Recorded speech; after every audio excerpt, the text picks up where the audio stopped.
Ir sestdienas rīts, 10:11. Jūsu televizora ekrānos kanāls Rīga TV 24 un automoto raidījums numur 2. Šodien raidījumā Eiropas satiksmes drošības padomes ceļu satiksmes drošības rādītāju programmas augsta līmeņa diskusijas Rīgā. Turpinās akcija Kļūsti par gaismas vestnesi. Latvijas transporta līdzekļu apdrošinātāju birojas izmaiņas OTSTA likumā. Autokardāns 15 gadi Latvijas rezerves daļu ražošanas un servisa sistēmā.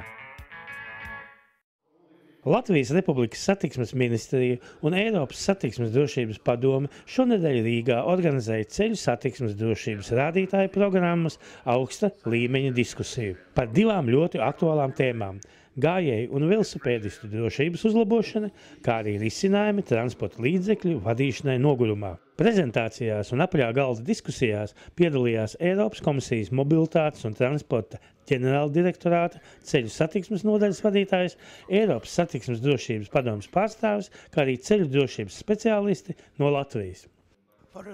Pēc jūsu domām, kas Latvijai būtu jāpārņem no Dānijas ceļu drošības jomā? Pirmkārt, es gribu teikt, ka esmu pārsteigts redzot uzlabojumus ceļu drošības jomā Latvijā. Iepriekšējo reizi Latviju apmeklēja 2001. gadā. Pie jums ir vērojama pozitīva attīstība, taču joprojām vēl ir daudz, ko darīt. Domāju, ka mums nevajag tieši salīdzināt Dāniju un Latviju. Izskatās, ka šeit ir lielas iespējas uzlabojumiem.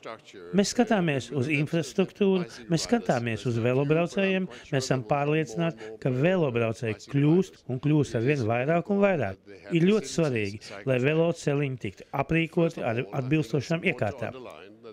Pirmkārt, es domāju, attiecībā uz gājējiem un velobraucējiem Dānijai ir paveicies katru gadu nedaudz samazināt braukšanas ātrumu un līdz ar to arī mazaizsargāto satiksmes dalībnieku traumatismu. Ja mūsu spēkos ir ietekmēt ātrumu pārsniegšanu, tas tiešām ir ļoti labi. Mums Dānijā ir labi panākumi samazinot nodokļus transporta līdzekļu drošības aprīkojumam. Pirmkārt bremzēm, tālāk dubultajiem gaisa spilveniem un pēdējo 6 gadu laikā nodokļu samazināšana arī ESP elektroniskās stabilitātes sistēmām. Šobrīd mums arī mazām automašīnām ir augsts drošības līmenis. Šeit es domāju drošību ne tikai automašīnas iekšpusē, bet arī to drošības līmeni, kurš pastāv automobiļu sadursmē ar velobraucēju vai gājēju. Es domāju, ka daudzsološi ir fokusēties uz drošības aprīkojumu automašīnās. Visbeidzot, jādara viss, lai nodalītu maz aizsargātos satiksmes dalībniekus no mehāniskiem transporta līdzekļiem. Dānijā mums tas prasīja ilgus gadus.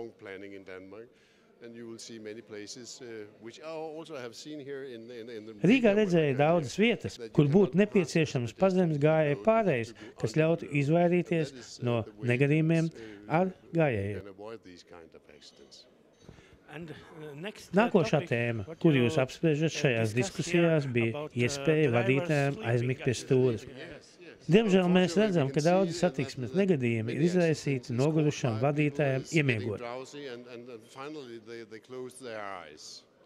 Ja jūs braucat savā auto un esat patiesi noguris, jums nevajag cīnīties ar šo nogurumu, nevajag kāpt ārā no automašīnas vai arī uzgriezt skaļāk mūziku, attaisīt vaļā logu, tas nelīdzēs.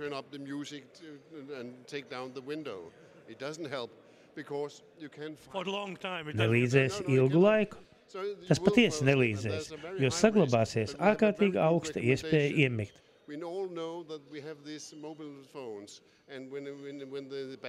Mēs visi zinām mūsu mobīlos telefonus. Kad baterijas indikators rāda sarkano zonu, jums ir skaidrs, ja jūs tuvākajā laikā neuzlādēsiet, būs problēmas. Ir zināms, ka jūs palādēsiet bateriju kaut 5 minūtes, jūsu telefons strādās vēl pusstundu, varbūt pat stundu.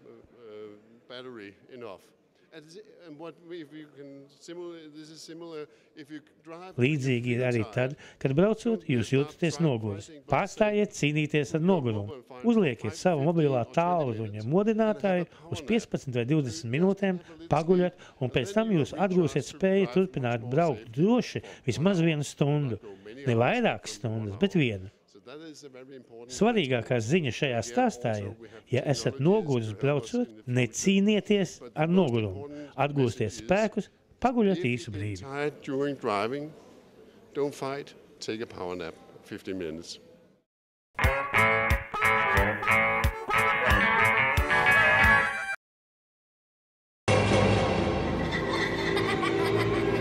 Melnā, melnā gada laikā, pa melnu, melnu ceļu, kāja melns, melns cilvēks. Un melnā, melnā statistika gatavojas vēl vienam melnam ierakstam. Bet par laimi cilvēkam bija balta, atstarojoša veste, redzams tātad dzīves.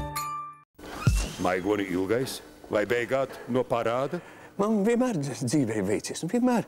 Un arī šobrīd bija tāda sajūta, ka es tikšu cauri sveikā. Es tā kā agrāk arī esmu braucis bez otstas, bet iekritu. Un ar savu neapdrošināto mašīnu ieskrēju taisni džipā. Tagad jāmaksā, es nemaz nezinu, kur lai ņem tik daudz naudas. Bet es samaksāšu parādu. Brauciens bez octa nozīmē, ka zaudējumi par izraisītu ceļu satiksmes negadījumu tiek sekti no paša kabatas.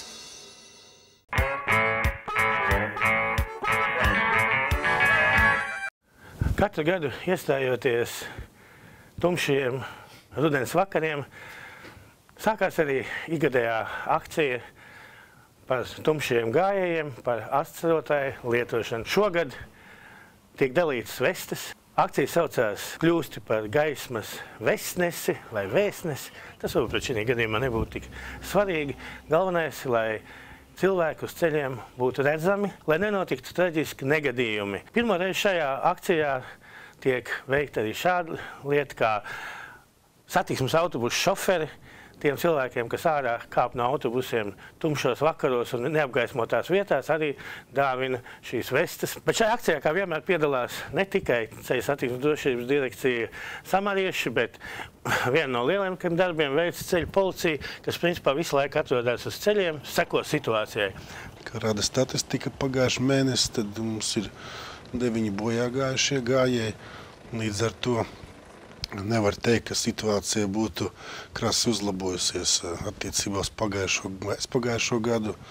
Tātad, ja mums ir kopā 17 bojā gājušie, skatāmies, ka tieši gājēji ļoti daudz ir bojā gājuši, un lielākoties par iemeslu bija tas, ka netiek lietotas vestes vai gaismu atstarojošie elementi. Kopsumā, braukojot diezgan daudz pa Latviju, arī tumšā laikā es novēroju, ka salīdzinoši ar citiem gadiem iepriekšējiem, tomēr vestes un atstarojošos elementus cilvēki izmanto. Salīdzinot ar citiem gadiem, ir tiešām patīkami, ka mēs braucām tepat šogad reidā kopā ar ceļu policiju, un pietiekoši daudz mēs satikām gan padzīvojuši, gan jaunus cilvēkus ar atstarotājiem vestēm, jau no citiem gadiem vai paši iegādāts. Grūti pateikt. Visdrīzāk atkarīgs no vietas, kur jūs reidojāt. Šorīt braucu uz darbu, un kādi cilvēki 10 īsā laika periodā jau Rīgā ārā ir tumšs, un neviens veste nelieto, tā skaitā arī bērni.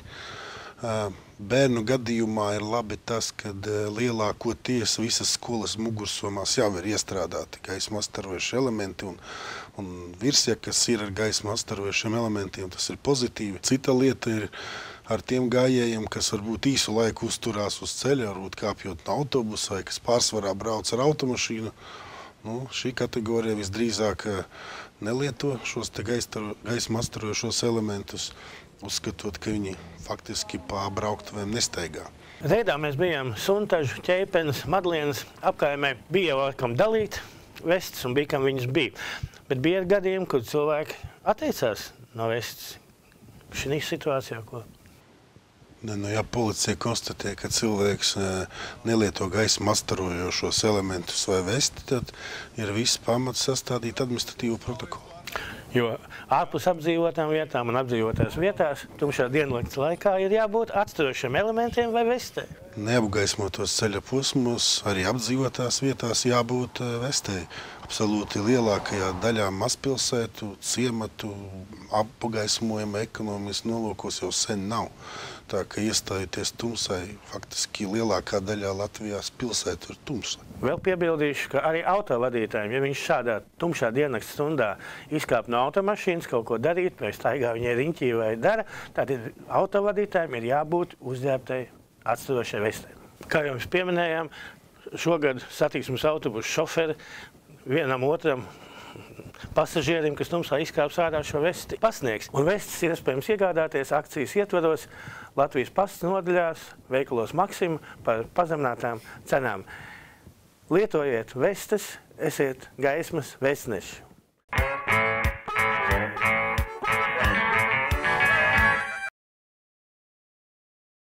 Firma Hydronex pārdod un remontē hidrauliskās sistēmas un to sastāvdaļas. Projektē, uzstāda un veic servisu. Firmai Hydronex ir 3 tirdzniecības un servisa centri – Rīgā Skandu ielā 13, Aizkrauklē, Enerģētiķu ielā 15A un Krustpils pagasta Asnātos. Servisa centros izgatavo hidrauliskās šļūtenes, kā arī var iegādāties hidrauliskos sistēmu sastāvdaļas un eļļu. Darba laiks no 8 līdz 18, nepieciešamības gadījumā iespējams 24 stundu servis. Firma Hydronex.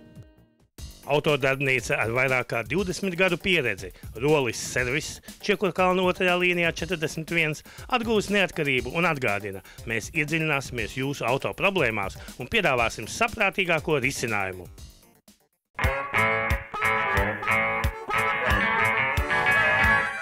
Pie Finanšu ministrijas darbojas konsultatīvā padoma.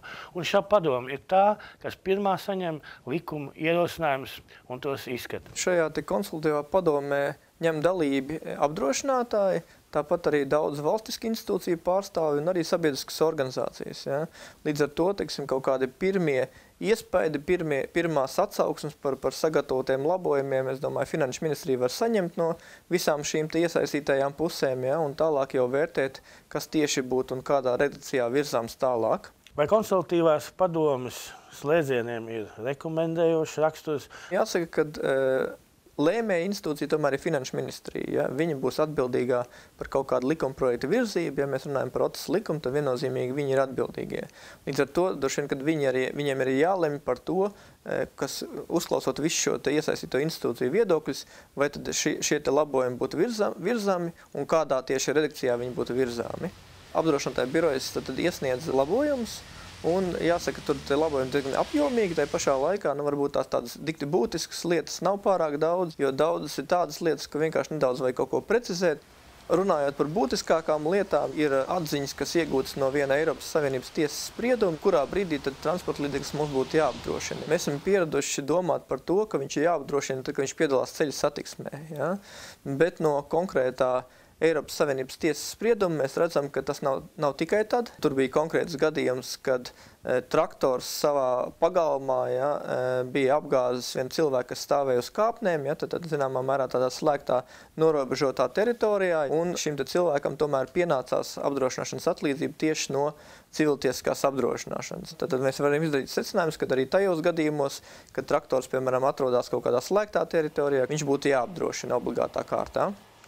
Tikai traktori vai arī motocikli un automobīļi? Protams, tas attiecās uz visiem transporta līdzekļiem. Tas bija konkrēts piemērs, no kā mēs varam secināt, kādā veidā tad dalību valstī būtu jāskatās uz šo te obligāto apdrošināšanu. Tad viņi ir daudz plašāka, nekā varbūt tās mēs bijām pieraduši uzskatīt. Vēl tādi apjomīgāki labojumi ir saistīti ar transporta līdzekļu tirdzniecību, jo dotajā brīdī bija tā, ka auto īpašnieks, kas atdod mašīnu pārdod, viņš joprojām ir atbildīgs par šo te automašīnu līdz tam brīdim, kad šo automašīnu iegūst jaunais īpašnieks. Nododot kaut kādā komerc uzņēmumā, viņš joprojām paliek atbildīgs. Un tad rodās situācijas, kad varbūt tās ir gadījumi, kad šī te mašīna tiek izmantot kaut vai izmēģinājumu braucieniem, un beigās šis iepriekšējais īpašnieks nav apdrošinājis šo te mašīnu, un izveidojās situācija, ka šī te mašīna bija neapdrošināta. Tagad, tiek paredzēts, ka tajā brīdī, kad šo te automašīnu nodod autotirdzniecībai šim te komersantam pašam būs jānodrošinās ar obligāto apdrošināšanu,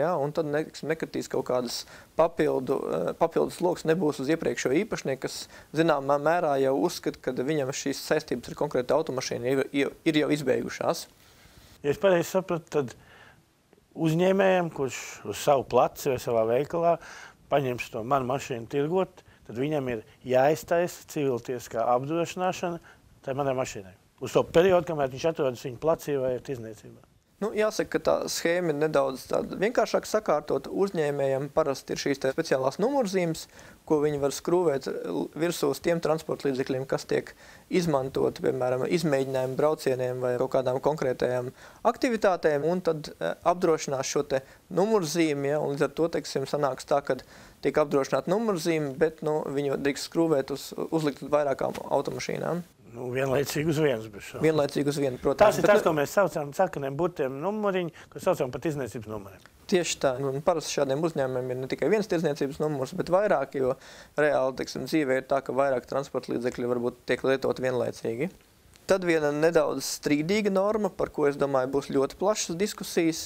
Tas ir par likumā paredzētajām atlaidēm lauksaimniekiem un invalīdiem. Varbūt tās skatītāji atcerās, ka mums jau ilgu laiku ir tā, kad pienākās ievērojams atlaides šīm te divām grupām, bet jāsaka, ka mūsuprāt tā sistēma nav sevišķi pareiza, ja, jo sanāk, kad caur OCT apdrošināšanu tiek kaut kādā veidā īpaši atbalstīt tieši šīs divas grupas. Ja, tad pārējie, kas drošinās, maksā vairāk par apdrošināšanu, tāpēc, ka, piemēram, jāatbalsta ir lauksaimniekiem. Šī gadījumā mēs uzskatām, ka tas tomēr nebūtu pareizi. Zināt, ka pensionārs, kas varbūt tā arī nav sevišķi laba situācijā, viņš ir spiests maksāt par apdrošināšanu vairāk, tāpēc, ka lauksaimniekam pienākās atlaidi. Es domāju, ka tas, ka lauksaimnieki saņem kaut kādu atbalstu, tas nav pieļams. Tas varētu būt atbalsts no valsts, ja, bet tad nebūtu jāmaksā par to pārējiem tiem, kas apdrošinās. Vēl būtiska lieta, ka šajās likumprojekta izmaiņās ir paredzēta arī stingri norādi, kad apdrošinātājiem ir pieejami administratīvie pārkāpumi, par kuriem pienākās soda punkti ceļu satiksmē, šī informācija tieši par brīvu, ja, jo mēs pirms tam jau iepriekšējos raidījumos runājām, kad apdrošinātājs šo informāciju var iegūt, bet par maksu. Un, protams, apdrošinātāji negrib sadārdzināt savu polises cenu un šo informāciju neizmanto, bet mums visiem būtu tomēr nepieciešams, lai šī informācija tiktu izmantot un lai tie agresīvie vadītāji, kas pelna daudz soda punktus, lai viņi apdrošinātājiem būtu zināmi un apdrošinātājs savukārt varētu šo te polisi viņiem pārdot par lielāku cenu, jo tas risks ir, protams, lielāks. Vai šajās OCS likuma izmaiņās nav paredzēta obligātā cilvēciskā apdrošināšana arī velosipēdistiem, jo velosipēdisti ir dikti daudz, velosipēdisti brauc cilvēkiem virsū, savā starpā saskrienās, skrien uz mašīnām.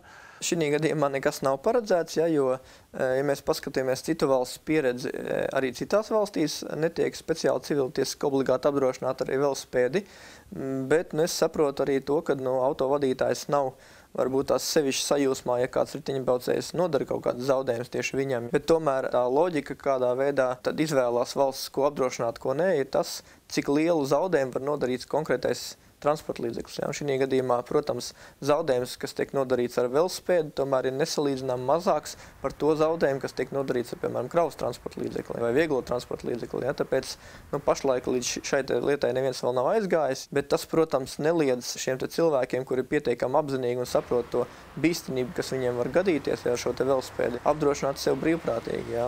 Civiltisko apdrošināšanu velosipēdisti var pēc savas iniciatīvas, kā saka, brīvprātīgi. Protams, apdrošinātāji, ja ir pieprasījums, viņi sagādā arī savu to produktu, ja, un es zinu, ir tirgo arī produkti, kas nodrošina šādu civiltiesku apdrošināšanu. Man liekas, ka tas ir kaut kāds komplekss produkts.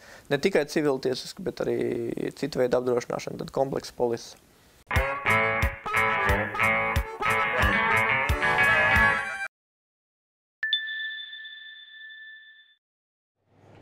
Jau 15 gadus Latvijas auto rezerves daļu tirgū, kaut gan pareizāk laikam būtu jāsaka, auto un transporta līdzekļu un traktoru tehnikas rezerves daļu ražošanas sfērā darbojas firma Auto Kardāns.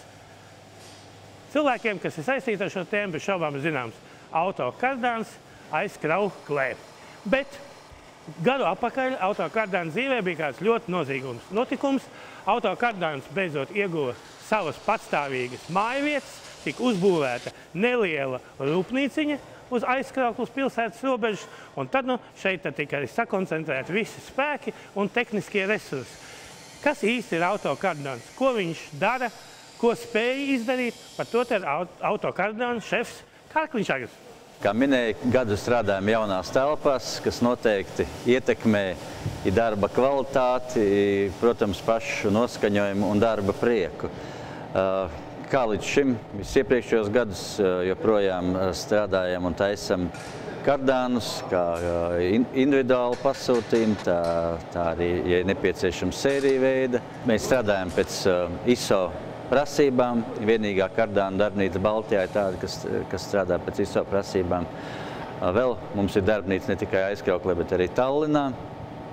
Un tā kā mēs strādājam Baltijā un no Igaunijas nedaudz arī Somijā.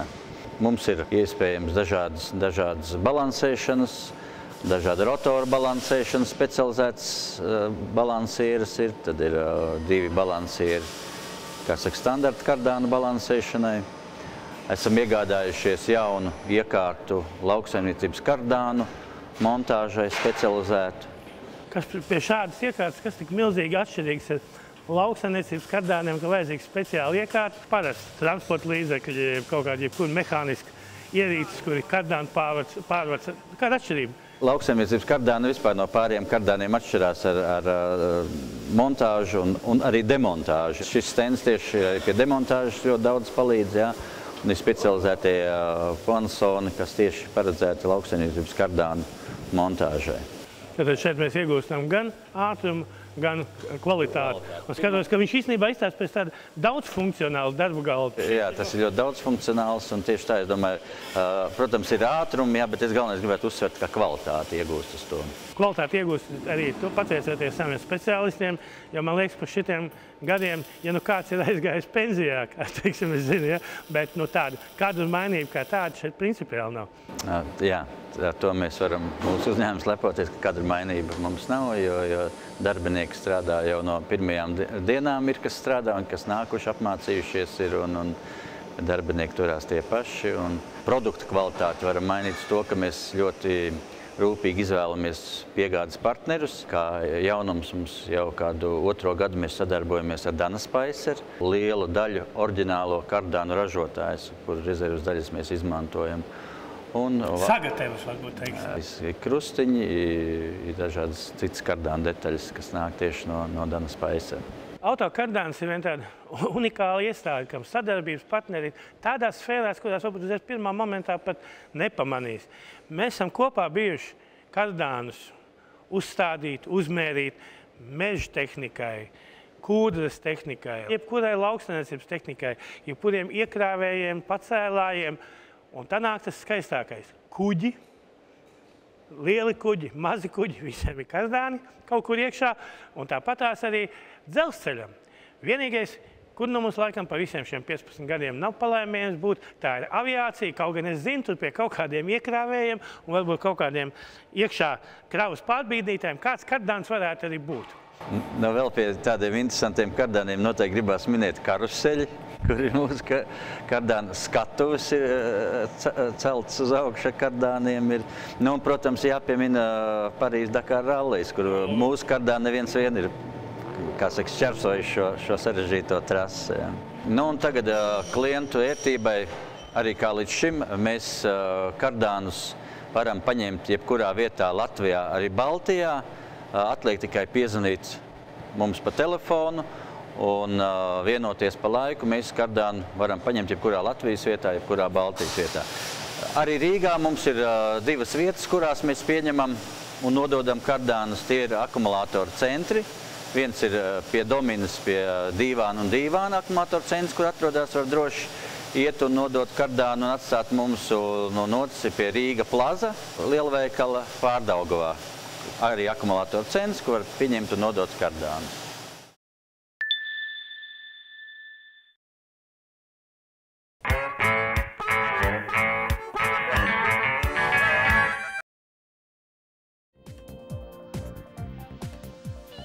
Raidījuma veidošanā izmantoti Media Range datu nesēji. Izplatītājs Baltijā TX Latvija.